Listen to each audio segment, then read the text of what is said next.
Ledward stepped on a mutated egg sac. Black particles drifted out of it, quickly gathering in the air, and burrowed into his ear as if they had a mind of their own, seeping through the ear canal and into his skin. At first, he didn't think much of it, but his body soon started showing signs that something was wrong. Kareen noticed he wasn't right and immediately rushed him back to the lander. But the moment they reached the med bay, Ledward began convulsing violently. Forrest stepped forward to try to calm him down, but two bony spurs suddenly burst through his spine. Right after that, a pale, milky white humanoid creature tore its way out of his body. Ferris grabbed a knife in a panic and tried to defend herself, but against this vicious and agile newborn white xenomorph, she didn't stand a chance. Even when Kareen came in to help, it made no difference. To make matters worse, Ferris accidentally shot the ship's fuel line in the chaos, and the lander was instantly engulfed in flames. The cunning newborn xenomorph slipped out in the confusion. By the time the rest of us arrived, all we could do was watch helplessly as our crewmates burned alive.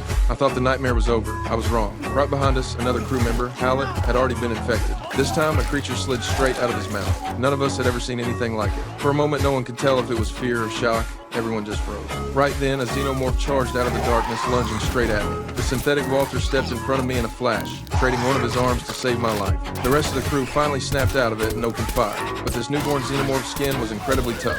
Most of the bullets couldn't even penetrate it. Another crew member was tackled to the ground. Then, out of nowhere, a bright flare shot into the sky, lighting up the night from above.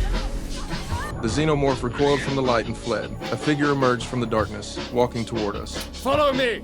We had no choice but to follow this stranger and evacuate. After passing through a massive stone gate nearly 100 meters tall, the sight before us sent chills down my spine. The ground was covered with charred humanoid corpses, packed together as far as I could see. We walked all the way to the center of the temple plaza. That's when the mysterious figure finally revealed himself. It was David, the synthetic who had unleashed the black goo bomb on this planet 10 years ago. I asked him what those creatures were. David explained that they came from something called a pathogen, a genetically engineered agent that could parasitize any non-plant life form, turning the host into an incubator and ultimately giving birth to a hybrid organism.